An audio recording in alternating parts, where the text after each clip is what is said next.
Hello everybody and welcome back to the channel. I'm really excited for this video because obviously you can see from the title, your boy's down 15 pounds. Actually, I'm down 16 as of this morning, which is really cool. Forgive my little chopstick mic. Wanted to share with you guys how I lost 15 or 16 pounds really in the course of 1 month. And I have all my tips and tricks and all the things that I learned through this month that I think actually will be helpful for you guys. Stay tuned for like the 5th one because I think that's actually the most important one. But let's hop right in. And before we dive in, I just want to take a second just to thank my friend Alex for all the work he's been doing to help me through this process, all of the kind of day-to-day coaching, all of the check-ins, all the food and nutrition help that he's been doing. So thank you so much, Alex. Also, shout out to my wife. Thank you so much for all of the help in cooking and meal prepping and grocery shopping and all the small things that even I probably don't see that you do to help me. So thank you so much.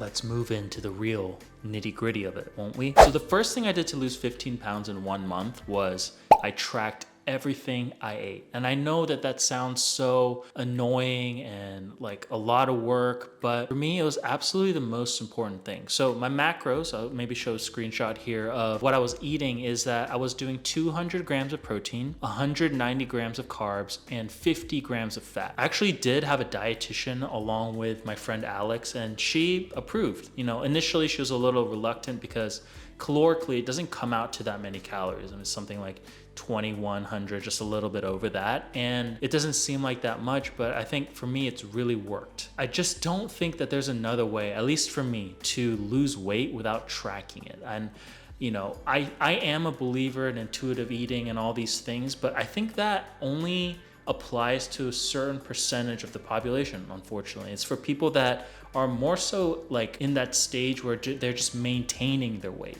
right? They kind of generally know what they need to eat, you know, what portion sizes looks like, where hidden fats are and all that sort of thing.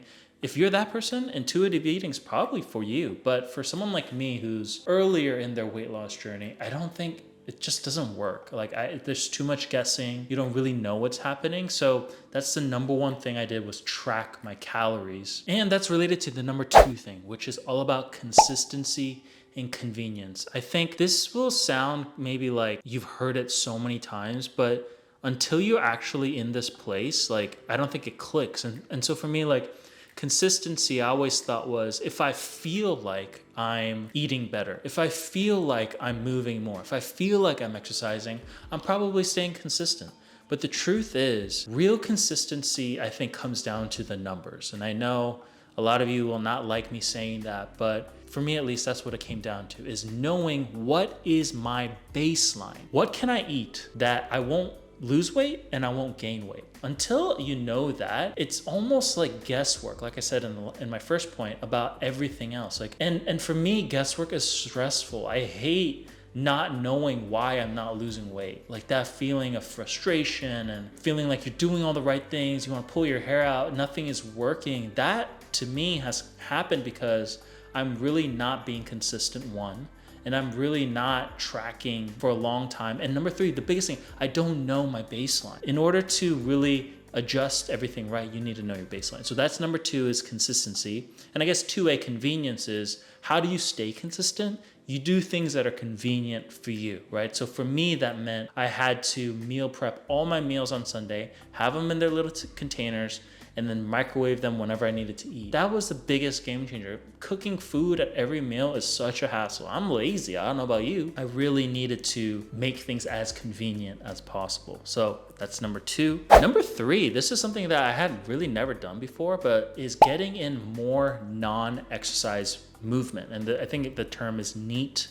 I forget what it stands for, but I'll put it here. NEAT. I think I've never really tracked steps before. I always thought, oh, 10,000 steps is so stupid. Like I know it's just some engineer that made up that number for the step count or whatever. But honestly, it's less about the amount of steps you get and you knowing that you are getting steps that are outside of your core exercise programming. So that was huge for me, just to get outside more, to walk my dog more, just to move my body more, and just be a little bit more cognizant and aware of, oh, am I just sitting for so long? So that's number 3. Number 4, this is a big one. Everyone wants to give you advice. How I lost 15 pounds this month is I ignored 99% of the people giving me advice.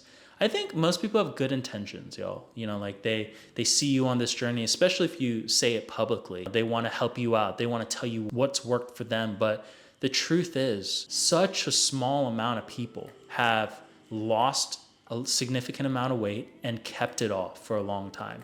Those are the people you probably want to be listening to. And I think for me, it was easy to kind of get frustrated by all of these different people telling me their opinion, me not knowing who to really listen to or trust. But at the end of the day, figuring out what works for you. This is my 5th point. Figure out what works for you.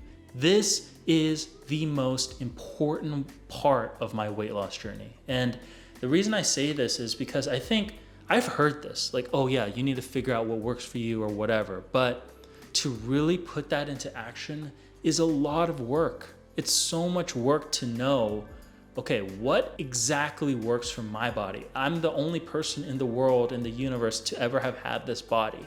So I need to know what works for me. I can definitely take cues from other people.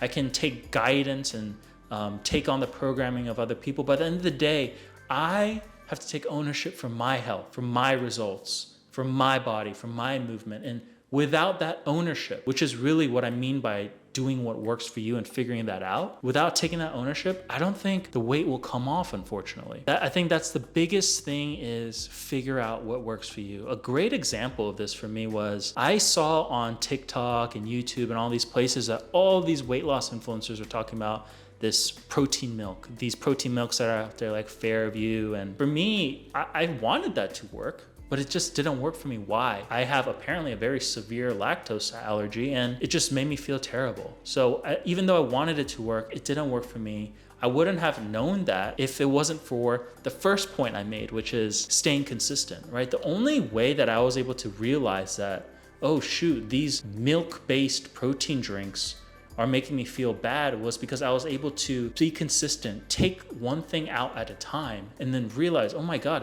it's this milk. And so again, this all plays together, but being consistent and figuring out what works for you, it's all about that experimentation. And I almost like want to compare it to like interior design or like decorating your house. You're not gonna get it right all the time. You're gonna buy things or try things that don't work. It's gonna be frustrating. It's gonna feel like a waste of money even, but that's part of the process, is figuring out what works and what doesn't work for you. So if you don't take anything away from this video, that's the biggest thing. Really take the time to figure out what works for you in the long run, right? Don't focus on the fad diets. Don't focus on what some influencer is saying.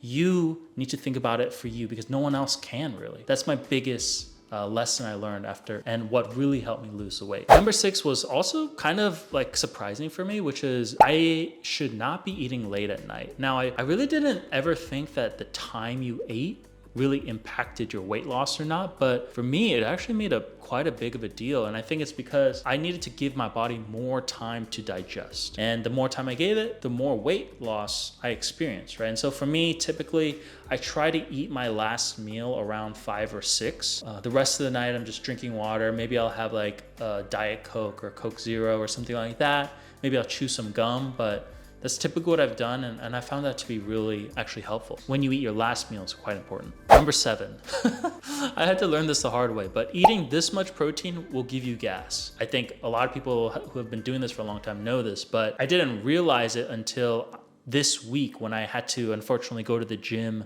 during the evening. I'm normally a morning gym person, but I had to go to the gym in the evening when the gas is most built up, and I was just suffering so hard at the gym. Just like imagine like you're squatting and you're trying to hold in the gas, or you're like, I do incline walks. I'm walking for 30 minutes. I'm honestly in pain. And really it didn't help me to lose weight, but it's just something that I learned in this process, and I thought I might share it with you guys. Number 8 is we plan for plateaus. This is something that I think everybody who loses weight will experience. Actually, I was experiencing this in a small way, a very small plateau this week, because as you know, last week I was at 215. And it wasn't until actually the morning I'm recording this video on Saturday that I broke that 215 plateau. And long story short, we planned for plateaus. Your body is going to get used to the amount of calories you eat.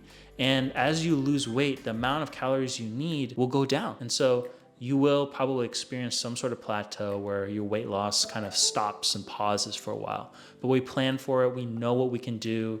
Because we're consistent with what we're eating, we know the things we can take out, prepare in advance for that plateau. So that's something that's really helped me this month as well. Number 9, and this is gonna be controversial as hell. Carbs are not the reason you are not losing weight. Like I mentioned in my first point, I'm eating almost 200 grams of carbs a day. I'm eating pasta, I eat beans, I eat blueberries. And so carbs are not the devil of food, if you know what I mean. I think it's been so demonized. And I think there's a lot of different kinds of evidence out there and studies about carbs and their impact to blood sugar and all this and that. But I think for most people, it's not necessarily the worst thing in the world, right? And you can lose weight while having carbs. And I think for me, this is important because I've tried almost every diet, right? I've tried keto, I've tried Atkins, I've tried all of these things. And while there are results, I don't think it's for the long term. And for me, like I mentioned in my very first video on this channel, this is my last time losing weight, which means I need this to work for the long term. And how do you make something work for the long term? You're gonna have to make it work, meaning like,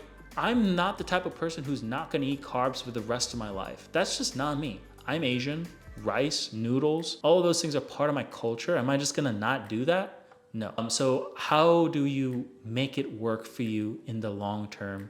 And yeah, one of those things for me was I need to figure out a way to lose weight and have carbs at the same time. In a deep cut, maybe you need to cut out a significant amount of carbs. In maintenance mode or other modes, I think it's good to have carbs, right? They're not this evil thing that will totally harm you. I hope I don't get too much flack for saying that, but I don't know, maybe somebody will come after me. Number 10, this has been big, and this is more a psychology thing, but pre-planning for whenever I'm going out or meeting friends or eating dinner at a restaurant has been a game changer for me. So I'll give you a good example. I met a friend at a sushi restaurant in Atlanta. I knew where we were going, so I could see the menu. And this was a couple days before, so I could plan that day's calories and macros in advance of that meal. You know, normally I'm eating steamed egg whites in the morning with a protein smoothie.